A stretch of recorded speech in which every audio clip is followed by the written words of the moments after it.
Hi, everybody. Thank you for joining me today. Um, Wanted to take some time to talk about topics, two basic topics: refinancing student loans, and more importantly, one that's going to affect a lot of people out there. The federal loan pause is going to be ending um, at the end of January. So I wanted to talk a little bit about managing your student loans and kind of what is the best approach for everybody that's out there. So I'm Donald Kerr, by the way. I manage the student lending program for AAA Northeast. And I'm going to start today talking a little bit about the private student loans, how to refinance them, how you can go about it, steps to do it, and really kind of what's important to you.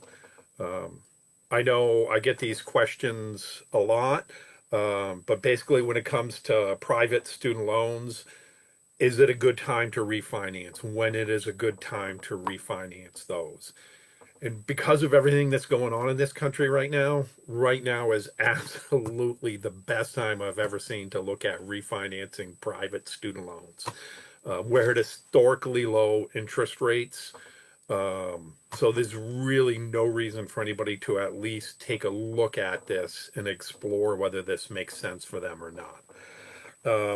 And when looking at that, trying to decide whether this makes sense for you or not, um, there is really kind of two camps or two ways to approach this.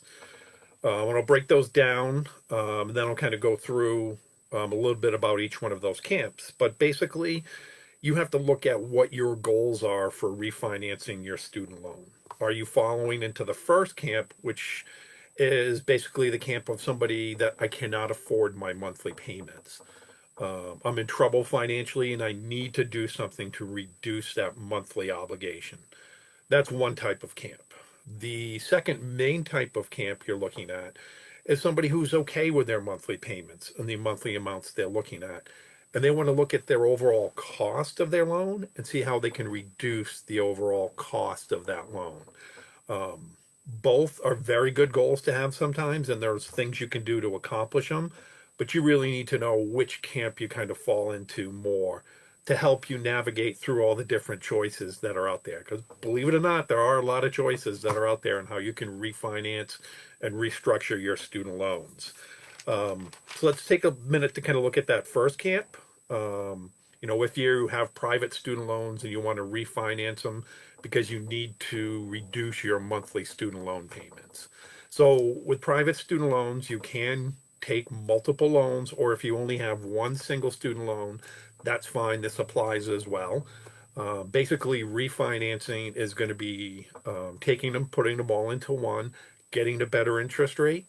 And if you need to reduce your monthly payments, potentially extending that term of that loan. And by the term of the loan, I mean the years of the loan.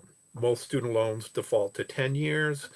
And if you need to reduce the monthly payment, you may have to take that up to a 15-year loan or a 20-year loan. So doing those things does come with consequences, I guess everybody needs to be aware of. So if you're in that first camp and you need to reduce that monthly payment to get it to go down, know that your overall cost of your loan are potentially going to go up significantly. So you need to kind of be aware of that and make sure it's the right choice for you. Now, looking at the other camp, where somebody wants to try to reduce the overall cost of their loan, same thing. You can take multiple loans or even a single loan, refinance them into a shorter term, meaning you take that 10-year loan and you put it to a 5-year loan. This is going to kind of have that opposite effect. Now you're going to see your monthly payments go up, but you're going to see your overall cost of your loan go down. So it's important to know that because you got to match it to your goals.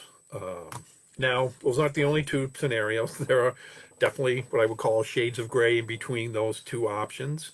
So, for example, you have a 10-year loan now and it's at a very high interest rate, say 10%. You could refinance it into a 10-year loan at, say, an interest rate, of half of that. Now you're going to get get both benefits. You're going to see your monthly payment go down, and you're going to see your overall cost of your loan go down. These are the ideal situations, but because you have so many choices when you're looking at refinancing private loans, you need to know what's important to you, which camp are you in, and what are you trying to get to. So once you've kind of determined that, you can then go out and talk about or look at private student loan refinancing. And why it's important to know where you're going to fall in those camps is when you look at private lenders, like such as some of the ones we work with today, you're going to find they offer you fixed interest rates, variable interest rates. They're going to offer you loan terms of 5, 7, 10, 15, and 20-year terms. All of those are going to have different interest rates and different monthly payment amounts and different overall costs to your loan. So how do you go about this? The best thing you want to do is kind of start with your own loans. You want to make sure you understand them. So look at your private student loans. You want to look at those factors. You want to look at what your interest rate is. You want to look at what your monthly payment is. And you want to look at what the length of your loan is. And when you're looking at the interest rate, you need to know, is it a variable rate or is it a fixed interest rate? Once you've gathered all of that information, now you can go out and look at some of the private student lenders that are out there that will allow you to refinance loans. Most of them, including two of the ones that we work with, they will do what we call either a pre-qualification or an estimated interest rate. You can go online with private student loan refinance companies, and anywhere from as short as 5 minutes to as long as 15 minutes, you can put in some of your basic information. They're going to do a soft credit check, and they will come back and give you an estimated interest rate and estimated payments of what you could qualify for. Now you can sit back and you can look at it and go, all right, I've evaluated my current situation. Here's my current loans, my current payments. And now I've looked at these lenders and here's where they could be. I could take that 10-year loan I have now and stretch it out to 15 years and save $250 a month. And that's what I need right now. Or you could be the opposite case. You could be saying, wow, I have a 15-year loan now. Look at this. I could drop it down to a 5-year loan and look at the amount of money I could save. So in my opinion, when it comes to the private student loans, because of where we're at for historically low interest rates, and because of the fact you can go to lenders out there and get this estimated interest rate at no cost and no obligation to you, everybody who has a private student loan should be looking at it. Reason being is, you really have got nothing to lose and you've got everything to save by going out there and doing this type of thing right now. So for private loans, again, go out there and look at them. And also with private loans, one thing I get a lot is people are a bit afraid to sometimes change the terms of their loan. They don't come with prepayment penalties. Most loans are not going to have prepayment penalties. And you're also not locking yourself into anything. So, for example, if you have a 10-year loan now and you decide to switch it to a 20-year loan because you absolutely need monthly payment relief, don't worry. 2 years down the road, your financial situation changes. You can go back and refinance the second time, take your longer term loan, and now maybe, you've had a couple of promotions, you're very financially stable. Now take your loan and put it down to a 5-year loan. Your monthly payments are going to go up, but maybe you're going to save a ton of overall cost on the loan. So that's really my best advice with private student loans. Absolutely, everybody should at least be looking into it right now to see how much money they can save. And if you need to get that monthly payment relief, you can look at those options and see what's out there. Just know what you have and know what you can get is the best way for you to get the information, for you to make the choice that's right for you. So federal loans. Let's talk about those for a moment. Federal loans, you can sometimes refinance. Well, you can refinance them into private student loans if you want to. However, my best advice for everybody is not to do that right now. So federal loans since March have been in a pause, or they have been frozen because of everything that's happening with the pandemic that's out here. The federal government decided to put a freeze or a pause on all federal student loans they owe. Basically, no payments have been due and no interest has been accruing on the accounts that are out there. So federal student loans are in good shape, or they have been in very good shape because of this.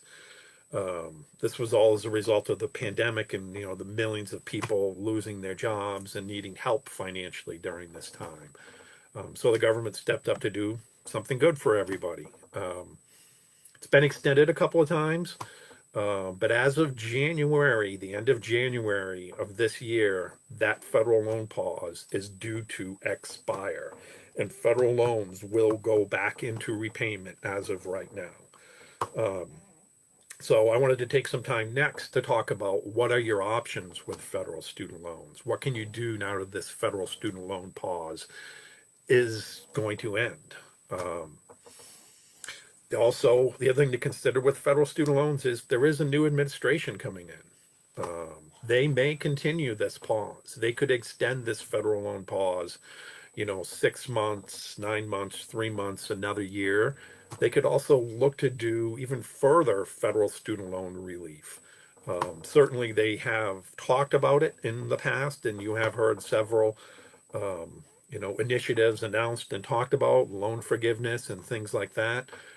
So another great reason, if you have federal loans, to leave them alone for the time being is because maybe gives that administration some time to come in, figure those things out, see what new initiatives may or may not come into play for you. So you can have take advantage of potentially whatever those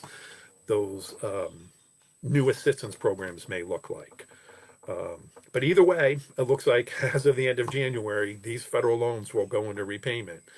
So when they do, what are your options again if you fall into one of those two camps? If you're in that first camp where your federal loans are too high and you cannot afford your monthly payments because of everything you're in right now and the financial situation that's going on, there are choices that are out there, and I'll walk you through some of those to make sure you're aware of them. But if you're in that second camp, hey, you're okay. Are there things you could do as well? The answer to that is both yes. So let's talk with the bigger camp right now for the federal student loans that's out there. I can't afford my federal student loan payments, or I can't make them. Whether it's you need a reduction, or there are people that are in a very, very difficult financial situation and can't make the payments at all. Very important to know, and advice I give to everybody is never ever ignore your federal student loans if you can't make them. You have a ton of assistance and ton of help that's out there. Plenty of options that are available, which I call kind of entitlements with the federal government and their student loan program. But the more you ignore them and the longer that ignoring happens, the less of those options, they disappear, and you're not going to have as much help anymore. So reach out. You can't make your payments, reach out. You're going to find very shortly here, which I'm going to talk about next, there's plenty of help for everybody. So if you have federal student loans that go into repayment end of January and you cannot make your payments, what can you do? So the first, you're going to have basically a lot of different repayment plans or choices you have to make. The first one you could do is you can apply for something called income-based repayment plan. Whether you have a job and your hours have been reduced due to the pandemic, maybe you're only working part-time jobs, you can apply to have your federal student loan payments adjusted to an amount that will be affordable for whatever your income is. You have to apply for it. It's a form you have to fill out, but it doesn't take long. And it will always make sure your payments are affordable to whatever your current income level is. So it's a great option. And if you have a case where you have zero income, guess what? Your student loan payments could be set to zero under the income-based repayment plan. So it's a great option to explore. Maybe you want to look at some of the other options. You don't necessarily want to look at income-based repayment that's out there. You could also do something called an extended repayment plan, where you just simply say, I want to extend my term of my loan. Like we talked about earlier, they will just simply take your 10-year loan and they will turn it into a 20-year loan, 25-year loan for you, depending upon what your balance is on your loan and how much you owe. So that's that same scenario. Now you're going to see your monthly payment go down, but your overall costs of your loan are going to go up. But if it's something you need right now, it's a great choice. You can also do what they call a graduated repayment plan. You can just simply ask for these two payment plans, extended or graduated. They are your entitlements. They're nothing you need to qualify for. A graduated repayment plan is simply going to set your payments low in the beginning and gradually increase them over the life of the loan. So if you're sitting on a student loan that has payments of $600 a month, you could choose a graduated repayment plan, and maybe they start you at around $200 a month, and then they gradually increase your loan payments throughout the life of your loan. Then you can do a combination of the two. You can ask for what's called an extended graduated repayment plan. Now they're going to take your payments, they're going to stretch them out over a long period of time, and they're going to set them low in the beginning, and they're going to gradually increase them throughout the life of that loan. So again, same thing. These are going to significantly lower your monthly payments, but significantly increase the cost of your loan if you follow the payment plan as they lay it out. And then kind of your last choice is asking for an economic hardship forbearance or deferment. You can simply call up your student loan provider and say, I can't make my payments and I need to postpone them. This usually requires or will, interest will continue to accrue on the loan. So they're going to ask you when you request these things, do you want to pay the monthly interest that's adding up while you're in this temporary postponement? Or do you need to defer all payments? I always say use that as kind of the last resort if one of the other payment plans don't look for you, or if you just need to buy a little bit of time because interest is adding up on the loans. If you can choose one of the other ones that reduce your payments and you're still making progress towards repaying the loan and getting the balance to go down, that's generally a better situation and going to overall keep your entire cost of your loan down.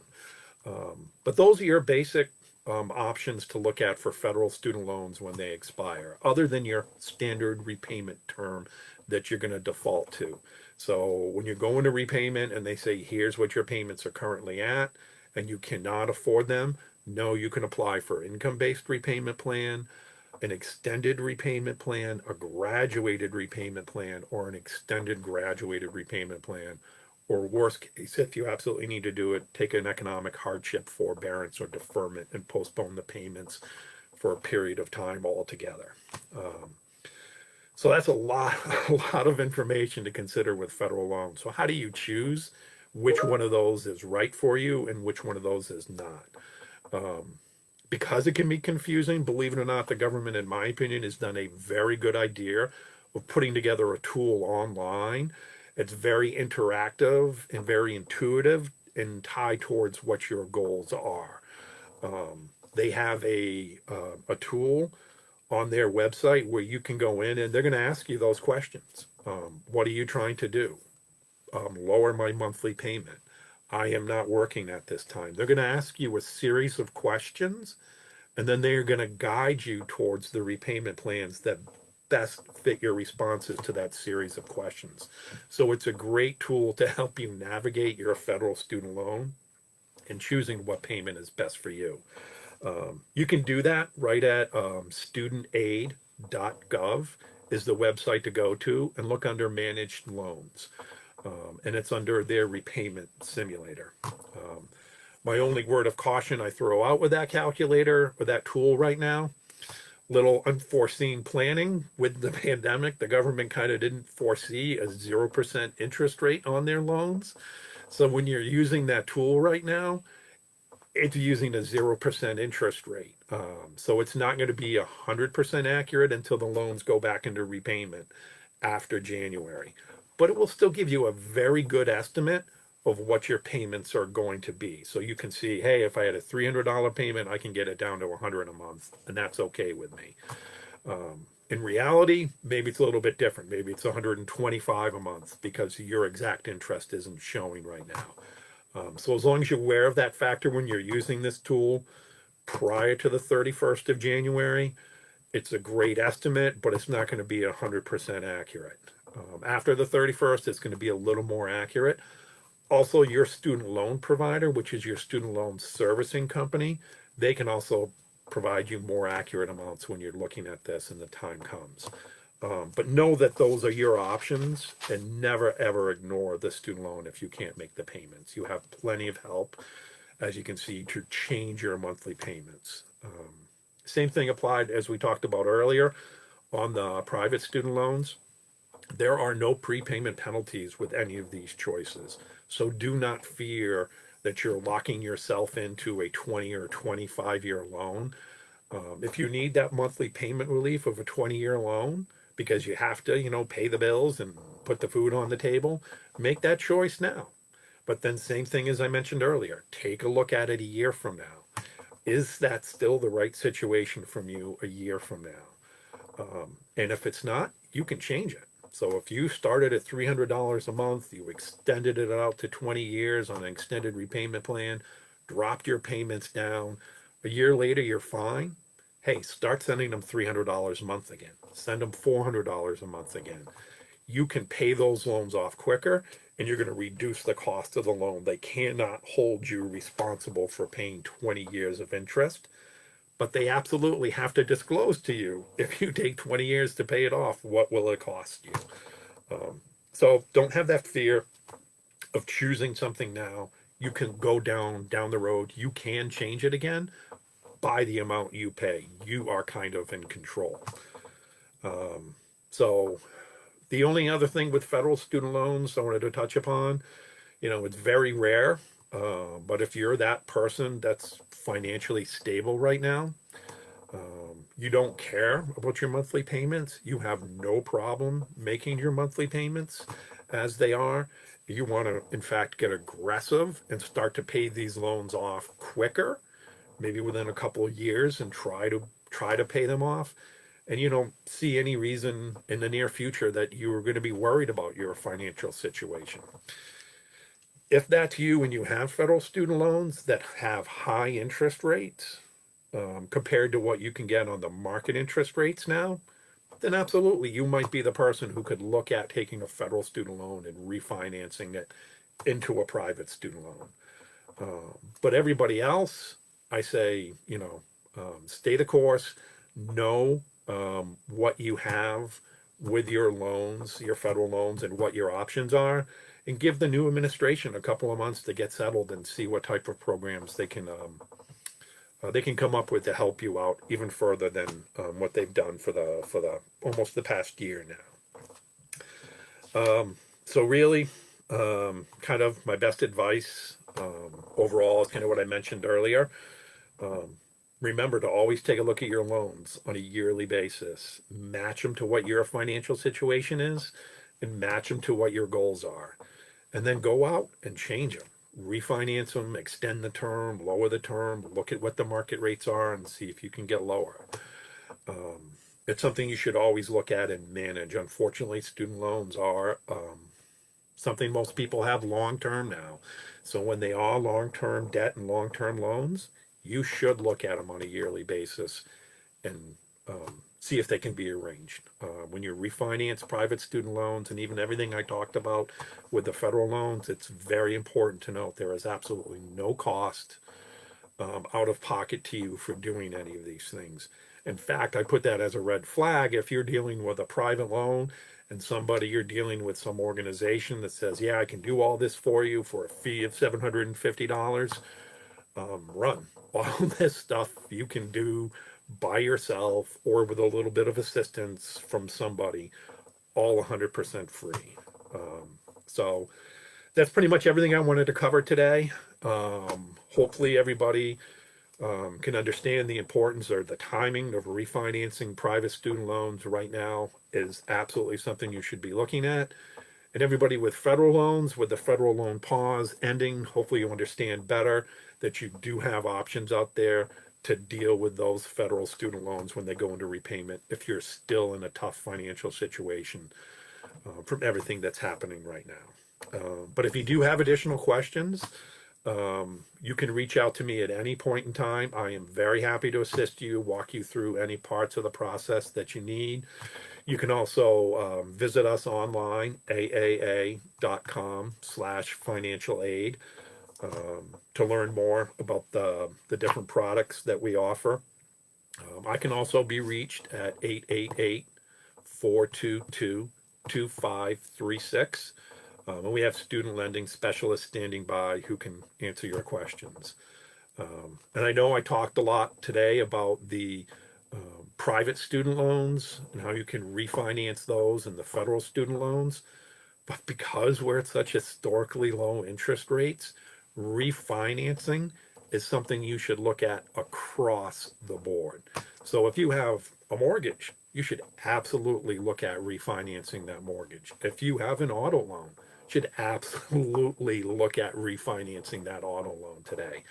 AAA, of course, can help you with both of those as well. I cannot myself, but please visit us, AAA.com, under loans and banking. And you can find out more information about refinancing your mortgage and refinancing your auto loan as well. So thank you, everybody, for taking time out of your day to listen to me.